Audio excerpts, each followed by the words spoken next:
It's a pleasure to welcome Ian Darnbrook into the studio today, just to really try and get to grips with, dare I say, the insurance industry. Now, Ian, just talk us through, what exactly does an insurance broker do? You hear the term getting thrown around, but I don't know whether anyone really understands it. Right, an insurance broker, we go out there to find the right policy to suit your needs. We deal with over 100 different insurers, so we go to each insurer to find the best policy for you. And how do you actually get paid at the end of the day? Am I paying you up front as a search type service? No. How does it actually work? The premium we quote to you includes a commission that we get from the insurance company. So the price we quote you is what you pay. Sounds an obvious question, but what sort of things do you actually insure at the end of the day? We can insure most things: your house, your cars, collections of cars, businesses. Okay. Let properties. Yeah. I dare say it's the age-old question. Why don't I go onto one of those fancy websites, Money Meerkat as they say, and go and get a quote? What are the pros and cons of sort of going down that route? You can do that. They can be cheaper. You've got to watch out for policy conditions and assumptions that they make when you're doing the quotes. If you get it wrong, that's your problem. We check the policy cover to make sure you're getting the right cover. If you're doing it yourself, you could miss something. There could be higher excesses. We've had occasions where they've excluded flood cover. Right. And we've had people who've insured vehicles and they've had no theft cover because they've not got the right security on the vehicle. And I guess in those situations, the insurer completely backs out and says, Yep. Not my problem.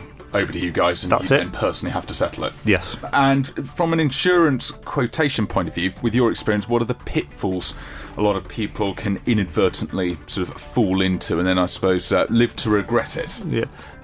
Probably the main one on household insurance is not insuring the property for the rebuild cost. A lot of people will go for the sale value, which is incorrect. It should be what it would cost to rebuild, or on your contents, what it would cost to replace your contents. And just talk everyone through this rebuild value. What is it and how can you actually specifically define it? Because obviously you don't want to be paying more than the rebuild, nor indeed obviously less. Normally if you have a survey done by a mortgage company, they will give you a rebuild cost, or you can go to surveyors and they will give you a rebuild cost. There's a lot of policies out there that rated on bedroom rated, and they give you a certain sum insured. I mean, like for example, AXA Extra, they give you up to £1 million sum insured. So if you've got a 3-bedroom semi in Harrogate, obviously £1 million is more than enough to rebuild that house. Are you not then inadvertently overpaying if they've got a policy that values you up to £1 million, but your property is say worth £500,000? No, you're not overpaying because it's rated on the number of bedrooms. So if you could have the same policy for a 5-bedroomed house, but because they've got 5 bedrooms, they would pay a higher premium. I've got you. And then how does it work?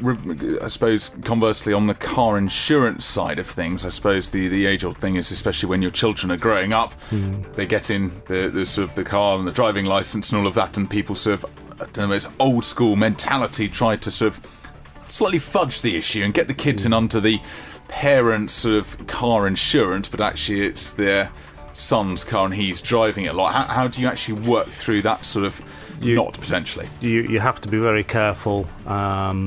Insurance companies call that what they fronting. So basically buying the son or daughter a car, insuring it in the parent's name, knowingly that the son or daughter is the main user.